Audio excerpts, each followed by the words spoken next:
मी सध्या आलेलो आहे देवराई आर्ट व्हिलेज या ठिकाणी. आणि खऱ्या अर्थानं आर्ट म्हणजे कला काय असते तर हे या ठिकाणी बघायला मिळतं. आणि मी चाललो आहे त्यांचे जे एंट्रन्स गेट आहे या ठिकाणावरून.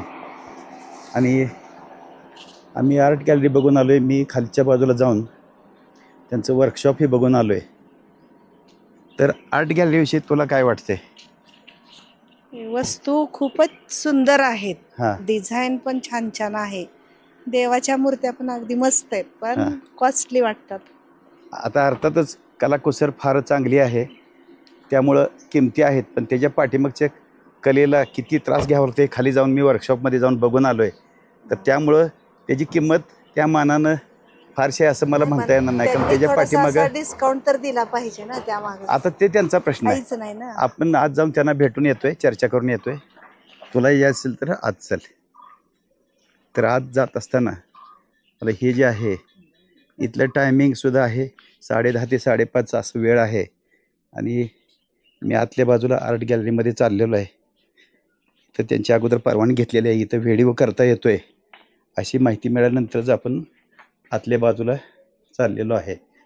आणि आतल्या बाजूला येऊन या ठिकाणी ह्या ज्या वेगवेगळ्या वस्तू आहेत तर याही आम्ही पाहिलेल्या आहेत. अतिशय सुंदर अशा कलाकुसरीच्या वस्तू ह्या बनवलेल्या आहेत. आणि हे थोडक्यात आपण घेतोय. पण ह्यांचे जे मुख्य प्रवर्तक आहेत तर त्यांना भेटायचा मी प्रयत्न करतोय. आणि त्यासाठी त्यांची वेळ घेतोय. तर आतल्या बाजूला जे हे वेगवेगळ्या प्रकारचे जे विक्रीसाठी ठेवलेले जे मूर्ती आहेत तर त्यांच्याविषयी आपण त्यांच्याकडूनच माहिती घेऊया. नमस्कार मॅडम. नमस्कार. मी जे ऑनलाईन सर्च केलं आणि देवराई आर्ट व्हिलेज म्हणून जी माहिती मला मिळाली तर मी हे बघण्यासाठी आलो आहे. आणि आवर्जून तुमच्याशी गप्पा गोष्टी कराव्यात म्हणून तुमची वेळ मागून घेतलेली आहे. आणि तुम्ही ती वेळ दिलेली आहे त्याबद्दल पहिल्यांदा मी धन्यवाद व्यक्त करतो. आणि तुम्ही ही संकल्पना किंवा आर्ट जी गॅलरी आहे आर्ट व्हिलेज आहे ते कसं सुरुवात केलं आणि कधी केलं? तर ही 2008मध्ये NGO सारखं सुरू केलं.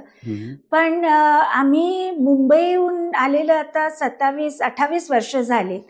आणि आपल्याला आश्चर्य होईल की जेव्हा ही जागा घेतली तेव्हा एक फक्त उंबराचं झाड खाली होतं. आणि सगळं असं इरोडेड म्हणतात ना, मुरुम होतं आणि माती पण नव्हती. तर हे सगळं जेव्हा आम्ही नाव ठेवलं देवराई तेव्हा आमचं असं हे होतं की आम्हाला याचं परिवर्तन देवराईत करायचंय. म्हणून हे सगळे झाडं हे बॅम्बू सगळं लावलेली आहेत. आणि आता हे खरोखरच देवराई सारखंच नाही, ह्याला अतिशय सुंदर असं देखणं रूप आलेलं आहे. आणि हे पूर्ण भाग मी परिसर फिरून घेतलेला आहे. अगदी तुमच्या खालचे जे वर्कशॉप आहेत त्या ठिकाणी मी जाऊन आलेलो आहे. प्रत्येक ठिकाणी जाऊन भेटून कलाकारांशी चर्चा केली आणि बरं वाटलं. आणि एक वेगळं तुमचं हे जे कला दालन आहे तर त्या संदर्भात तुम्ही आम्हाला माहिती सांगावी. हे हो. तर सगळ्यात आम्ही म्हणजे सुरुवात फक्त फार थोडेसे हे आदिवासी कलाकार इथून गडचिरोलीहून आले होते. आणि ते उंबराच्या झाडाखालीच मला काहीतरी काम करून घ्यायचं होतं. तर जेव्हा त्यांनी असं सांगितलं, जे माझी भेट एक आदिवासी टीचर इथे संजीवन विद्यालय जिथे मी जात होते त्यांच्या बरोबर झाली. आणि जेव्हा त्यांनी सांगितलं की मी गडचिरोलीतले काही कलाकार आणून इथे काम करू शकतो का, तर तशी सुरू झाली. कारण तिथे नॅक्सलाइट प्रॉब्लेम वगैरे. तर ढोकरा आर्ट म्हणजे जे मेटल कास्टिंग आपल्या देशात वेस्ट बेंगॉल, छत्तीसगड, आंध्र, ओरिसा 5 असे स्टेट्समध्ये आहेत. पण ढोकरा आर्ट म्हणजे आपण आधी मेणाने बनवतो आणि मग त्याचं कास्टिंग करून पितळ. पण आम्ही याच्यात एक जे नवीन इनोव्हेशन केलं ज्याच्यासाठी आम्हाला पेटंट मिळालं ते म्हणजे दगड आणि पितळचं फ्युजन. तर हे मेटल आर्ट म्हणजे आपली ही कला मोहेंजोदारो तेव्हापासून सुरू झालेली म्हणतात मेटल कास्टिंग. पण कधी हे फ्युजन झालेलं नव्हतं. हा तर आमचं पहिलं पीस जेव्हा आम्ही सक्सेसफुल झालो हे आहे. हा हा हा ही नेचर गॉडेस वनदेवी, हा, तर हा, पिंपळाचे पानं घालून ही अशी कल्पना केली. आणि जेव्हा आम्ही सक्सेसफुल झालो हे, तेव्हा तर आम्हाला जणू असे परस उगवले. आणि मग आता वेगळं प्रकारचं फ्युजन, जसं हे बघा, हे आहे सेरमिक आणि ब्रास फ्युजन. हा. आता आम्ही सेरमिक पण सुरू करणार आहोत. वा वा. मग टेराकॉटा आणि ब्रास फ्युजन म्हणजे पॉटरीवरती पण काम केलेलं, जसं इथे हे दिवे आणून त्याच्यावर हे हो हो हो मातीचे दिवे, हो. टेराकॉटाचे दिवे. हम्म. तर असं पुष्कळ नवीन काहीतरी आपल्या पारंपरिक कलाला हा, पुढे हा, हा. कसं न्यायचं. हो. कारण काय होतं की तेच बनवून मग कलाकार विकू शकत नाही. हा. तर कलाच्या माध्यमातून आपलं संस्कृतीचं शोध आणि पुढे ह्याला कसं करायचं तेच आमचं प्रयत्न आहे. आणि तर इथे आता हे बघा, नवीन एक दुसरी कल्पना आहे ज्याला आम्ही ऑर्गॅनिक कास्टिंग म्हणतो. तर खरोखरचे पानं घेऊन हो. त्याचं कास्टिंग. हा. तर हे बघा, हे जे आहे ही कल्पना आहे. हे अक्रोट हा हा हा घेऊन हे अंकुर फुटतंय. हो हो हो. म्हणजे नवीन आयडियाचा अंकुर, जर्मिनेशन. हा. तर असंच आमचं सतत काहीतरी नवीन करायचं हे असतं. आता हे जर आम्ही बघून घेतलं पण हा. यातले आम्हाला काही कळलं नव्हतं. हा. आता हे तुम्ही सांगताय म्हणून आम्हाला ह्या गोष्टी कळायला लागलेल्या आहेत. हा हा. आणि हे लोकांपर्यंत जातील. नाही, आपण आला थँक्यू. असंच आम्ही म्हणजे आमचं मार्केटिंग काही तसं आम्ही करत नाही, पण सोशल मीडिया आणि असं. नाही, हे सोशल मीडियाच्या माध्यमातून हा, लोकांपर्यंत हेच गेलं होईल. ना, हा. तर हे लोकांना कळेल की बाबा या ठिकाणी हो. आपल्याला ह्या वस्तू मिळतायत. हा. आणि एखादे आता हे पण सुरू केलंय, जसं तुंबा क्राफ्ट, हा लाकडाचं काम. आता आपण हे बघता, हे जे हा हा हे हा सगळं इथे केलेलं काम आहे. हे हम्म. पण हे मारुतीचं हे बेस. हा तर मेटल आर्ट तर आहेच, हा. पण लाकडाचं काम आणि वेगळं प्रकारचं काम आता याच्यात जोडले गेलेत. आपण आतमध्ये पेंटिंग्स बघाल तर हे बघा, आता हे रासलीला हा कृष्णाची शरद पौर्णिमा दाखवली आहे. तर हे जे आहे ना, हे पितळला जमिनीवर टाकून जे काही आकार घेतं हा हा ते मोल्टन मेटल हा. मग परत ह्याच्यात लावून तशी कल्पना केली. तर हे सगळे आमचे मोल्टन मेटल पेंटिंग्स आहेत. आणि एक म्हणजे आपलं संस्कृती बद्दल माहिती कलाच्या माध्यमातून कसं लोकांजवळ पोचवावी ते आमचं प्रयत्न राहतं. आणि प्रकृतीशी कसं नातं जोडायचं, जे आपलं तुटून गेलंय आपल्या मॉडर्न एजमध्ये, हा, हा. ते एक दुसरं आमचं ध्येय आहे. तुम्हाला जरा मराठी बोलताना अवघडल्यासारखं वाटत असेल तर तुम्ही हिंदीमध्ये सुद्धा बोलू शकता. हा, ठीक आहे. Just you can speak in Hindi also. Hindi Marathi. तसं माझे वडील मराठी म्हणजे पण आम्ही ग्वाल्हेरला आणि आई नेपाळचे. आणि माझ्या आत्या त्या वनमाला श्यामची आईमध्ये ज्यांनी वनमालाचा त्या माझ्या सख्या आत्या.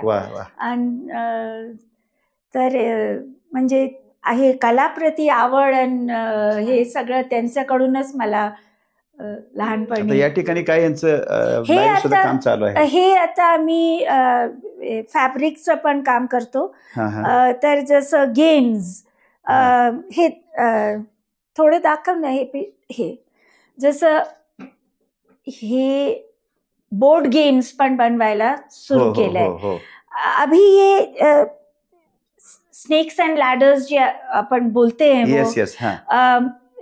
संत ज्ञानेश्वर हे मोक्षपटम म्हणून सुरू केलेलं. पण ह्याचंच आम्ही एक थोडं वेगळं प्रकारचं केलंय. तर जसं सोसायटी, हेल्थ, आणखीन वर्क, हे असे 4 कॉलम्स. आणि ह्याच्यात मग जे आपल्याला हे येतात अडचण आणि हा, हा, त्याच्याबद्दल चर्चा होऊन हे रिहॅब सेंटर्समध्ये आणि लहान मुलांमध्ये मोठे सगळं हे पुष्कळ वापरून राहिलेत. तर असं आजकाल काय झालंय, लोक मोबाईलमध्येच ते तिथे एक तुमचा तो हा स्टॅच्यू तिथला तो पाहिला. हा हे चला हा. जसं हे आहे ना,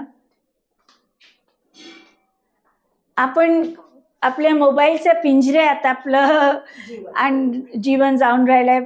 तर हे तेच दाखवलंय. तर हा, हा, कसं मुलांना आपलं शिक्षण पद्धती पण सगळं आपण पुष्कळानं आता तर AI येऊन आपण ओरिजिनल थिंकिंग हम्म, हम्म, हम्म.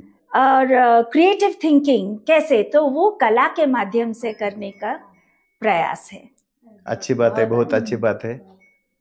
और एक पपेट्स भी, हैंड हाँ. पपेट्स शुरू किया है. हाँ, हाँ, तो हाँ. बच्चे लोग आकर फिर अपना अपना कहानी बनाकर स्किट एक्ट करते हैं, फिर ऐसा.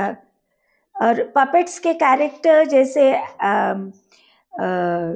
नेचर और पुराण एपिक्स जो भी है, और हाँ. रियल लाइफ, तो सब जोड़ के अपना खुद का कहानी बनाते हैं. और फिर वो उनका जो परफॉर्मेंस है हाँ, उसको हाँ. हम लोग शूट करके उन लोग को दिखा के फिर उसके हाँ. ऊपर चर्चा. इसकी जो कीमत है कम से कम एक मैंने देखा है, हाँ कहीं पे 1000 है, 2000 है, हाँ कहीं कहीं 3 लाख तक है कीमत. हाँ, और बड़े उसके ऊपर GST भी है. हाँ तो ये बहुत कीमती काम है. हाँ. और एक इसको तो इसमें बहुत टाइम लगता टाइम है. लगता है. एक छोटा सा, अभी जैसे ये आप देख रहे हैं, ये इतना सा ये बनाने को 25 दिन 25 पहले दिन. ये वैक्स का, हाँ. फिर इसके ऊपर 2 मिट्टी का लेयर, फिर भट्टी में डालो, अच्छा. फिर उसको क्लीनिंग, बफिंग. तो हाँ, ये हाँ. बहुत और हर वक्त इसमें रिस्क होता है, पूरा हाँ, हाँ. नहीं आता है. हाँ. तो ये हम लोग का ये कोशिश है कि जो क्राफ्ट जैसे बोलते हैं उसको कला, यस. हाँ. आर्ट हाँ, पीस हाँ. कैसे, तो ये एक ही पीस, इसका हर एक पीस का एक एक कहानी है. हाँ. तो उसको कला का दर्जा कैसे देना, हाँ. इस नहीं, तरह इसकी से. कीमत तो नहीं कर सकते हैं. हाँ, ये भी समझ सकते हैं हम. आइडिया का कीमत, टाइम का कीमत, वो सब है. तो हाँ. ये इस तरह से. और ये हम लोग का जो भी, हम लोग जितने भी लोग काम करते हैं, हम लोग का सारा ये सेल्स पर ही है. जो भी आता है ये वापस इसमें हाँ. जाता है. लेकिन आपके पास बहुत सारे लोग भी काम करते हैं, हाँ आर्टिस्ट है. हाँ. तो वो लोग सब सैलरी पर है.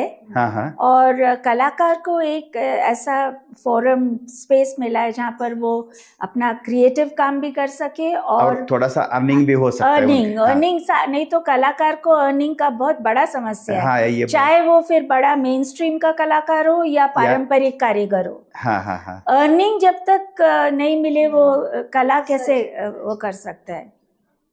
तो हमारे यहाँ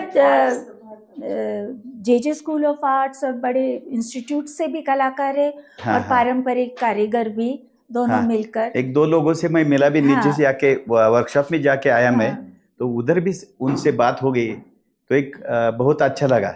हाँ. इसलिए आपको मिलने की कोशिश की और वो नहीं, सक्सेस हो गई. मुझे भी बहुत अच्छा लगा आपसे मिलके और आपकी नर्सरी देखने. देखो जब भी आपको मौका वक्त लगेगा मिलता है, तो आप आएंगे. कभी पंढरपुर आते हैं तो आ जाइए. हाँ तो अच्छा लगेगा हमें भी. हाँ. पंढरपुर में एक्चुअली कृष्णा नदी पर एक फिल्म डिवीजन के लिए फिल्म बनाई थी, डॉक्यूमेंट्री, कृष्णा के प्रवाह में अनंत की खोज.